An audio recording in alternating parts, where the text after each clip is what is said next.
IG House by MoD Studio in Cluj-Napoca, Romania. The house is built on the footprint of an old building, which had to be reconstructed and expanded in order to accommodate the requests of the clients. Orientations and functionality had to be taken well into consideration, as the facade of the building is facing south. Eastern sun was perfect for orienting the bedroom windows, and the view towards the neighboring plaza was facing southeast. The family wanted to have a private common space, which was best positioned on the highest level, with a terrace on the corner of the building, perfectly facing the plaza. This solution was solved by shifting the main axis of the roof diagonally, thus generating a very dynamic space. For the top level of the house, the family room, where a gym, a living room and a playroom shared the open floor plan. This diagonal roof also helped in creating very clean facade lines. The ground floor accommodates the kitchen and dining area, and a living room with a direct connection with the outside garden and terrace.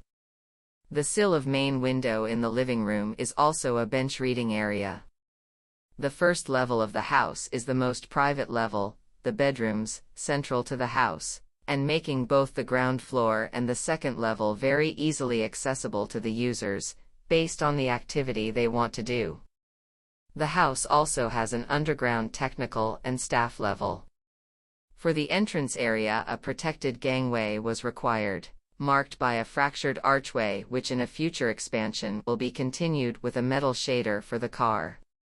This arch is the main detailing feature of the house, as it sits in contradiction with traditional arches, its shape fractured in the center. Instead of a vault key, it sits suspended in the air. The fractured arch was the biggest challenge of the project, but luckily the clients understood its importance, and also wanted to see it resolved. A secondary smaller traditional arch at the garden entrance complements it and suggests the following surprise. The material chosen for the facades is inspired by the aspect of the traditional façade beige stone available in Cluj, creating a strong connection with the site. The brick detailing was intensely discussed with the clients. Many tests were made, in order to maintain a good balance between intricate, elegant and well-proportionate facades. The design was at BIM/brick level, LOD 500 for the facades, and with the collaboration of a very talented bricklaying team. The house is highly energy efficient. It is certified for NZEB, but its specifications are closer to a passive house building. Big French balcony windows bring in lots of light, and add to the facade composition play through intentional misalignments. Additional care was given to ventilation and heat recovery systems, airtightness, avoiding thermal bridges, and proper insulation.